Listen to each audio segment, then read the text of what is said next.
back, everybody, to the second episode of the Yelverton Show. I know it's been a while since the first episode, but hey, responsibilities. Today is a very big day here in the gaming industry. I don't know if anybody cares to guess what today is.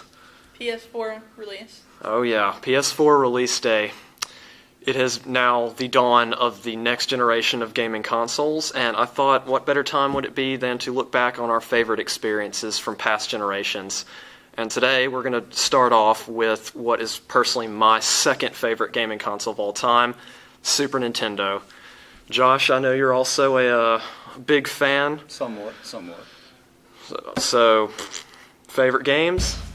Well, I'll just start with a top 3 list, and I'll start at number 3. And number 3 was actually the toughest spot for me to place these because I loved all 3 of these games so much. But I'm putting Earthbound at number 3. Excellent I know choice. you've played Earthbound. I have played Earthbound. I don't know if you have, Heather, but it was an excellent game. It had its serious moments, it had its funny moments. It's just an overall great game. When B died.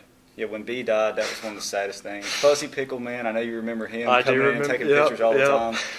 That was a very good game. Number 2 would be Mario RPG Legend of the Seven Stars.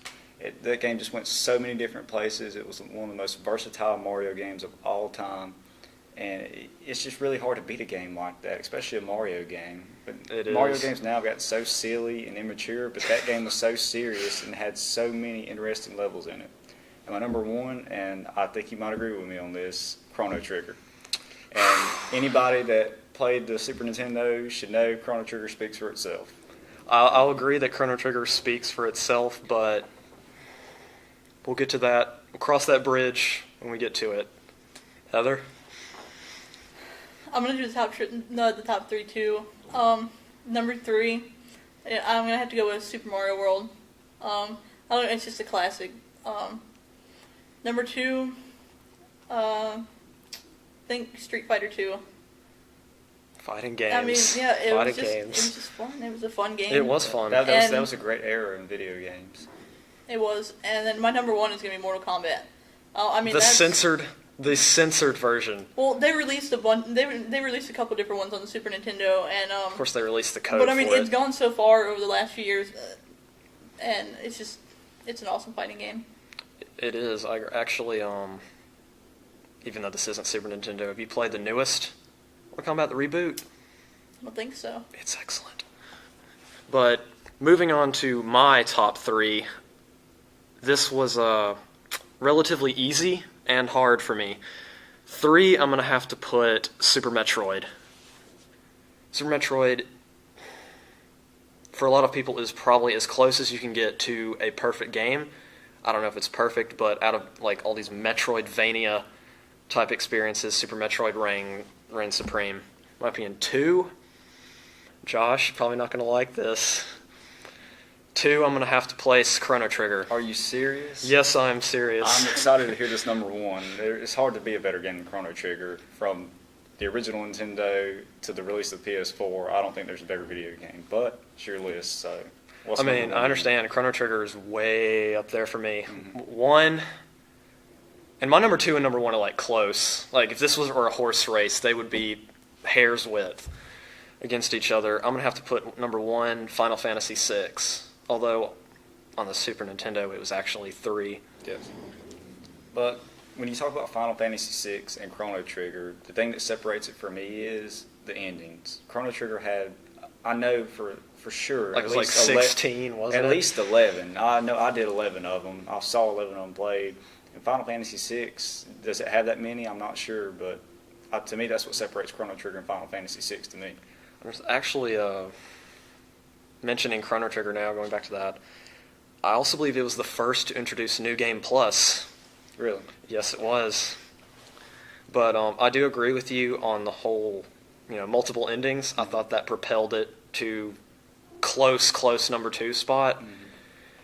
But probably what puts Final Fantasy VI at the top for me is on the story. I'm not saying Chrono Trigger's story was bad, far from it. It's one of the best I've experienced personally. But Final Fantasy VI's story was, as well as Chrono Trigger's, expansive. And on top of that, there are certain moments in Final Fantasy VI I thought actually had more impact than Chrono Trigger's. Like, I don't know if you guys have played Final Fantasy VI. I've played it a little bit. The Opera House. Yeah, the Opera House, yes. Mm-hmm. And also at the end, after Kefka, that's another thing, the villain of Final Fantasy VI, Kefka, one of the best of all time, easily. Do you think he's better than Lavos? Yes. Magnus? Ooh. Except, He was a great villain. now that you mention that, I want to talk about Magnus. Okay. Magnus, to me, a lot of villains / antagonists in games are all up to a matter of perspective. Magnus to me was not a villain. He was antagonist, yes. He was against Chrono, obviously, until he joined your party members, and that's where you learn that he isn't exactly a villain. I mean, he's just trying to get revenge. Well, speaking of Magnus, and this is another reason why I have Chrono Trigger #1 over any video game of all time, really, is that the story between Magnus and Frog was as good as most video games, like main storyline, and it was just like a little sidebar in Chrono Trigger, and I think that speaks volumes to how great Chrono Trigger really was to have a mini storyline that great inside of their whole storyline. Like, speaking of mini storylines, I particularly like the mini storyline in 6 involving Edgar and his brother Sabin, who, by the way, Sabin suplexes a train. Well, you have any honorable mentions? Honorable mentions is actually, Heather, one of your top 3. I'm going to have to say Super Mario World for my honorable mention. That was one phenomenal launch game, I have to say. I couldn't personally think of a better one, and I'm going to go ahead and have to say Super Mario World's best Mario game of all time. It has not been topped, in my opinion. Heather? I'm gonna go with Zelda. Surprised that nobody really. A Link to the mentioned that. Past?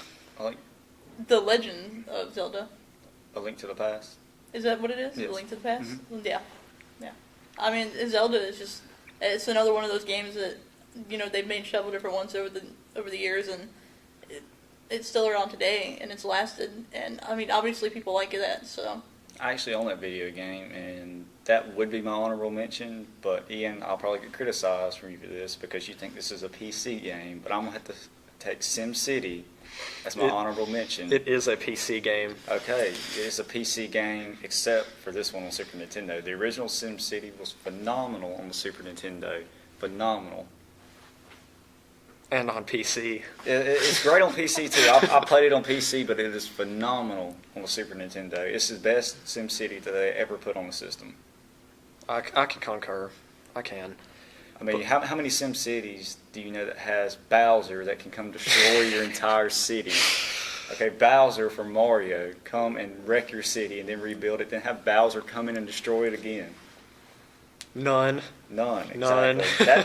That's one of the points that makes it a great game. It's almost my number 3, but Earthbound, Mario RPG, Legend of the Seven Stars, and Chrono Trigger, that's hard to touch. I love Earthbound. I do too. So much. But, Heather, now that you mention A Link to the Past, I really want to get into that. First off, I want to say that had Ocarina of Time been released on the Super Nintendo, it would have been A Link to the Past. Pretty much. And one of the things I liked about A Link to the Past so much was the multiple worlds. Light and Dark, you essentially had 2 games in one. Because I don't know if you remember switching between the two, where you had different dungeons. Yeah. And that's just really advanced for a Super Nintendo game. It was. And honestly, I think I'm gonna have to mention another honorable mention, and I'm gonna have to go Earthbound on that as well. That's fair. I agree with you on that completely. And another one I'd like to talk about. Is, I don't know if you guys have even heard of it, Super Castlevania 4. Yes. And I have one more honorable mention, and it almost took SimCity as my honorable mention, was Yoshi's Island. I know you're a big fan of Yoshi's Island. Yes. It's one of the best video games of all time. I know a lot of people will actually get into arguments as to whether Super Mario World and Yoshi's Island are better. Now that you mention that, I have to straddle the fence, but I teeter towards Super Mario World ever so slightly. And when you talk about the Super Nintendo, a game that a lot of people forget, it was the birth of this game on the Super Nintendo, Harvest Moon. Harvest Moon on the Super Nintendo was also great. That's a great Round game. of applause. That's another one of those. Yeah, They keep making them. It's still around, and it's still great to this day. I don't know. It is great. I don't know if you actually know the origins of that. It was made because its developer wanted to show Japanese people what rural life was like, because everybody over there just Rural life in America. pretty much lives urban society, and I think they pulled it off wonderfully. Yeah, they really did. Like, if you live on a farm and you work on a farm, your day is basically a Harvest Moon day on the Super Nintendo. It was that accurate. Yeah. Exactly, man. Exactly. And involving the launch of the PS4, going back to that, one of the things you have to talk about when you discuss a console is, I know a lot of people don't put much stock into this, but features. Features make a console, a.k.a. console wars. Ever heard of that? I mean, what were some of the best ones you've had for the Super Nintendo? Is one of the things I liked about the Super Nintendo, this thing was built like a week. Yes, it's hard to destroy. Yeah, you could drop it off a two-story building. And I know people who have the entire back side of their console gone. It works perfectly. And the controller, I really like the controller on the Super Nintendo. It's very manageable. You don't have to really reach for anything. There's no behind buttons on the back side of the controller. You have the L and the R on top. And another thing I liked about the Super Nintendo, before going into this, I want to mention something about what you said with the controller, Josh, is our modern controllers, they all owe a huge debt to the Super Nintendos. I mean, look at it. Yeah, it's basically the same It's form. exactly. You look at the PlayStation controller, and it's basically the same exact thing. Actually, on the Xbox, it's the same buttons. The exact X, same Y, buttons. BA. Well, as you said, the console itself is like a tank. The controller is the same way. I mean, I don't know about y'all, but I've had my moments where I've got mad and thrown the controller.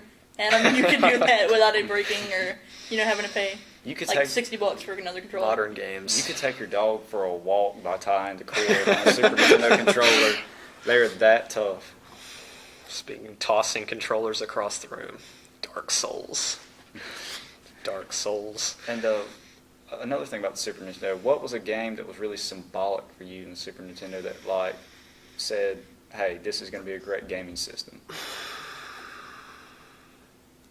Well, as I said, obviously, even though I think we all can agree the best experiences on a console come at the end of its lifetime. Yes. Just throwing back and playing the game after it's 15 years old. Super Nintendo, pretty much, I'd go as far as I can say, the best games on that were like 1994 to 1995, Super Metroid, Final Fantasy VI, Chrono Trigger, Earthbound. And a lot of people on the Nintendo 64 were a huge fan of Star Fox. Not many people realize that the less popular version, Star Fox on the Super Nintendo was a lot less popular. That's where it was born. That reminds me. How many people would you guess say the first Mario Kart game is Mario Kart 64? Probably 8 out of 10, but... Wrong. Super Mario Kart. Yeah, I loved Super Mario Kart. That started on the Super Nintendo. Same thing with Star Fox, as you're saying.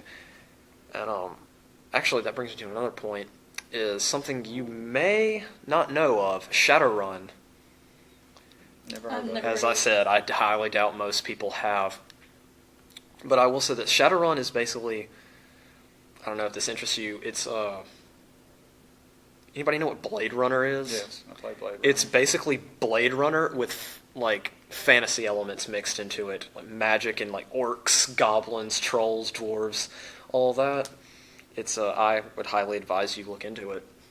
And most people need to realize that games like Star Fox, Super Mario Kart, Harvest Moon, Zelda, the foundation was laid for those games in the Super Nintendo. It was. And then while people love their modern gaming systems, they love their Xbox 360s, they love their PlayStation 4s now, PlayStation 3s, all that, their Wiis.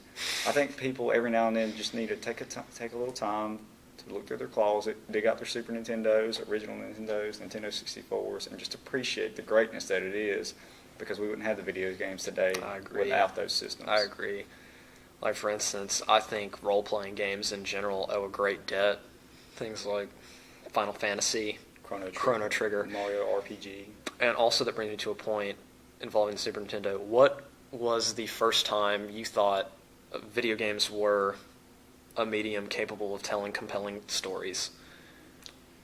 It had to have been the Super Nintendo. Oh, definitely. In my opinion, it was Final Fantasy IV. You look at the jump from the original Nintendo to the Super Nintendo, and you saw the development of storylines and an actual compelling, deep story start to appear on the Super Nintendo. And back to what I was saying about like Final Fantasy IV, Super Nintendo, that was absolutely the first time I thought games were capable of telling incredible tales. Well, and they even, I don't know if you remember, Disney started putting out the Super Nintendo games like Lion King and Aladdin and Mickey Mouse. So I mean, they were able to recreate the storyline from the movies and put them into the games. And this alone makes the Super Nintendo great. You look at your most popular games today, you can speak for this. Grand Theft Auto, like you talked about in your last video, great game, I'm sure. I haven't played it yet. Call of Duty, Ghost Recon, games like that, Madden. You look at those storylines compared to, let's say, Zelda, A Link to the Past, Chrono Trigger, Final Fantasy VI. They don't even begin to compare. It doesn't compare at all. And people just need to take a step back, and I think they need to learn from these storylines so we can start having some more compelling storylines now in this modern world of video games. Although, we may actually get to a point where we will be discussing some of our best modern storylines, and I have several. But we'll get to that bridge, cross that bridge when we get there. And, again, I want to backtrack here. Back to features, co-op games on the Super Nintendo. There was one I kind of had blast with. Was it Joe and Ed? It's about the two cavemen. Yeah. Joe and Ed, yep. What was that? I believe it was on the Super Nintendo. You probably know a lot better than I do. The game where you were a paper delivery boy and you could go down the road and throw papers at people. Yeah, Paperboy. Was it called Paperboy? Yep. And I think I need to make that one of my honorable mentions because while that was a simple game, not much storyline, it was very entertaining. And it lasted forever. Yes, you could play it all day long. And on a closing note here, I kind of want to bring out my final word. Difficulty. Games. Back on the Super Nintendo, there was no easy mode. No. There was no medium mode. You had insanely hard. And if you couldn't handle it, then you just couldn't get past the games. Chrono Trigger, I remember being stuck when I was little for 4 or 5 weeks on one part, giving up, picking it back up, trying again, giving up, and picking it back up before I finally got it. I'm trying to remember a certain point. Oh gosh, I remember probably the final boss fight against Kefka, Final Fantasy VI, when he morphs into this angelic god, essentially. And here's my honorable mention for butt-kicking difficulty, the Super Star Wars trilogy. Yes. On Super Nintendo. God, I completely forgot about that. Mario was tough. I never beat Mario. I mean, I've been playing it for years and years, and I don't think I beat any of them. Really? Yeah. I don't know if it's just I've never just sat down and actually tried. Fail. And, back to what I was saying about SimCity, butt-kicking difficulty. SimCity, I mean, to actually lay out your city to make it look like an actual city, make it look modern, and get it to work, make everything flow right, and have people want to move into your city, that was extremely hard. Yeah. You actually had to think and make a blueprint in your mind of what you wanted your city to look like and carry it out and edit it as you went along. And ladies and gentlemen, with that, I think that's our final word, concluding our discussion about Super Nintendo. And again, it is my second favorite console of all time. Now that I mention that, where does it rank in you guys' positions? It's right up there with the PS3. The PS3 is one of my favorite consoles, and I think Super Nintendo is a close first. I haven't really played many modern video games. You know, I kind of got out of video games after the PS2 just because I kind of grew up and really didn't have time for it anymore. I understand. But, I played the original Nintendo, Super Nintendo, Nintendo 64, Xbox One, original PlayStation, PlayStation 2, and GameCube. And I probably put that as number 2 behind the Nintendo 64 because while the Super Nintendo is great, Nintendo 64 kind of came out when I was actually old enough to play the games as they came out. And I have a lot more Nintendo 64 games, and the graphics are better, which really doesn't matter to me. And the storylines are. No, it's why I can go back to like ridiculously old. Yeah, I don't mind the graphics. I don't but either. The graphics were good, and the storylines were adequate enough to make it my number 1. However, I would put storylines on Super Nintendo higher than adequate. But oh yes. And with that, ladies and gentlemen, we conclude the second episode of the Yelverton Show. Tune in next time for, I do believe, Nintendo 64. And with that, catch you later.